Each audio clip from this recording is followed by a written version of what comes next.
folks. It's Tom and Ross for Cultaholic. It's a nice little line there. I appreciate all of your support. I think you're all lovely, wholesome human beings. Unless, of course, you're speaking just to people called Mark. I think most of them are. I don't think they are. A few. You're not. I've seen your search history, and quite frankly, I'm appalled. It's too early for this. It's never too early for wrestling news. Tony Khan, has he confirmed that CM Punk is coming to AEW? Either way, CM Punk has responded to it. The Impact title is being defended on the first episode of Rampage. And a WWE Hall of Famer is working as a producer on Raw and SmackDown. Find out whom in a little bit. Don't know whether you've heard, CM Punk's apparently in the news today. Why? Who's CM Punk? He was the guy who had the soft drink tattoo who came out to This Fire Burns. He's the Tango Man.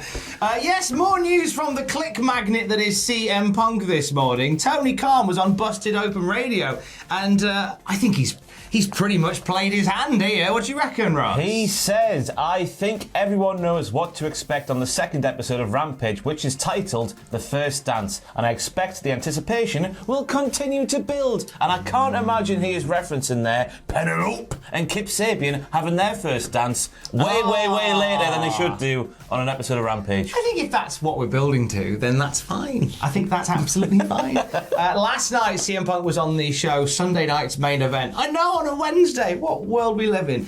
He was asked flat out what his plans were for August the 20th, to which then the video kind of complements this, where he kind of goes, what's the date again? August the 20th? I mean, he's looking off screen, and he says the following: I think I might be doing a screening. This isn't confirmed yet, so I probably shouldn't blast this out everywhere, but we're talking about doing a screening of episode 3 of Heels at AMC in Chicago. That's one of the dates that's been proposed. I hope to see everybody there.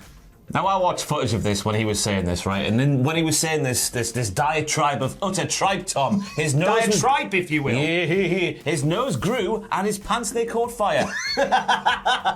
This is despicable. Professional wrestlers are also professional liars. Am I right in thinking that this is the same company that organised like a fan sort of gathering hosted by Flip Gordon that turned out to be fake? So Flip Gordon would be a surprise on the show.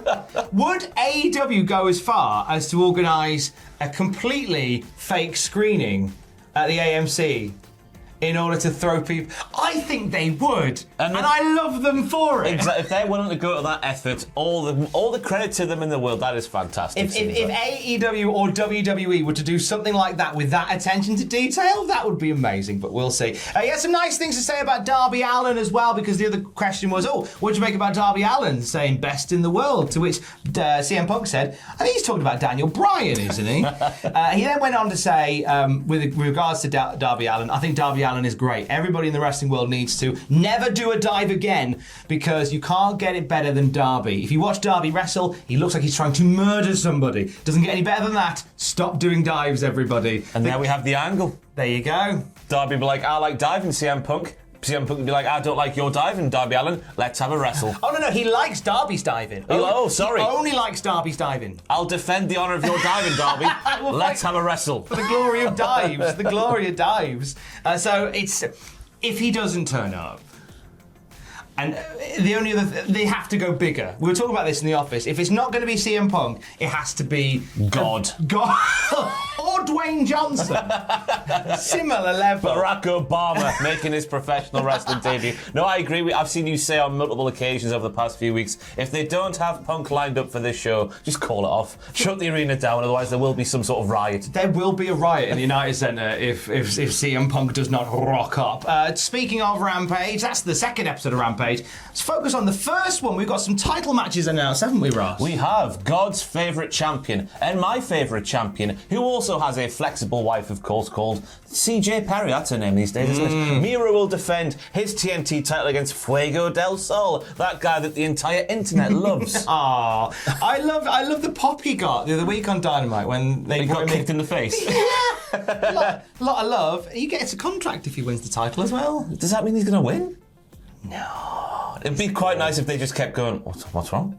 Or is it? Or does he? I don't know. That's you. What if he does? Oh. The internet is clamouring for Fuego del Sol to be more featured on AEW. That's the gist I get. But also, God's favourite champion is God's favourite champion, and on one hell of a run at the minute. So I can't see that. I think that the other title match they announced, there's likely to be a switcheroo. You reckon? Christian Cage challenging Kenny Omega for the Impact Wrestling World Title. I think this is a little device to give. That's a nice little tongue action there. I think this is a device. I can twist my tongue in a circle. Oh, some lucky lady out there. I think that this is. I think this is a device, right? Because as we know, AEW is going to get very, very busy very, very quickly with some names coming in, as we previously said. This gives Christian something to do away from AEW that really adds a little bit of gravitas to Impact Wrestling. Give him the Impact title, have him go over there, work that set of tapings, which I think is Friday, Saturday, Sunday for Impact, do some magic there. That'd be quite nice to see him do that, give him something a bit beefy, and also adds a little bit of something to their match at All Out. If Christian wins the Impact title, he'll go, right, I've got your one belt, I'm going to get your other one in a little bit. I hope he doesn't say that. I don't want to see. Just give it a Hangman, man, will you? What are we going to do? More on that in the next news video. Those two matches being added in addition to Britt Baker and defending the AEW Women's Championship against Red Velvet in Pittsburgh, in Britsburg. That's going to be one, isn't it? That's a taunt, isn't it, Red Velvet? Wasn't that also Angelo Dawkins? Angelo Dawkins had like 7 at 1. But he did all this, didn't he? Like, I'm stirring some porridge. Look at me go. Final more, a bit of moving and shaking behind the scenes at WWE. We've heard a lot of that at the moment, but this is some good news for some folk. Pat Buck, he's been producing Raw and SmackDown. He's taken over what would also be Drake Wirtz's old job, which is recruiting extras and enhancement talent and stuff for shows. So that's a nice little... Bobby gets a little bit extra in his pay packet for that. Yeah, and if you're wondering who Pat Buck is, if you can't tell from the picture there, he is known as Ginger Man in Suit, who gets outraged every time there's a scuffle on a WWE main roster show. What are you doing, man? That's what he says. Man that got clattered by Nia Jax. One of the highlights of the pandemic era of wrestling. Also behind the scenes, Molly Holly, WWE Hall of Famer Molly Holly, has been working as a producer on SmackDown and Raw now they're back on the road. That is lovely news, because there was a little bit of news a while ago, wasn't it, Tom, that Molly was she didn't know where she was coming or going when it came to WWE and trying to get a job behind the scenes. Vince McMahon messing her about a bit, saying, oh, I might give you a job, I might not give you a job. And she's a lovely, wholesome human being, by all accounts, and a very talented professional wrestler, and a presumably talented professional wrestler mind as well. So it's good to see her doing the things backstage. Good mind for having in the wrestling, I do believe. I'd like to see more from Molly Holly working behind the scenes. More news later on.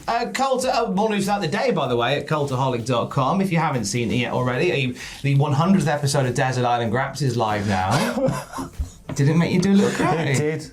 But Andrew's bottom lip started quivering. Even my disdain for that horrible little man. Yeah. And his manipulating ways, as we all know, with the triple jump thing. It even got me going. Wowzers. Watch what everybody is crying about at youtube.com/Cultaholic. If you would like your very own episode of Straight to Hell with Ross Tweddle, or your own episode of Desert Island Graps with this guy, you can find out more on our Patreon right now, patreon.com/Cultaholic. More news later on. Stay safe. Love you. Bye.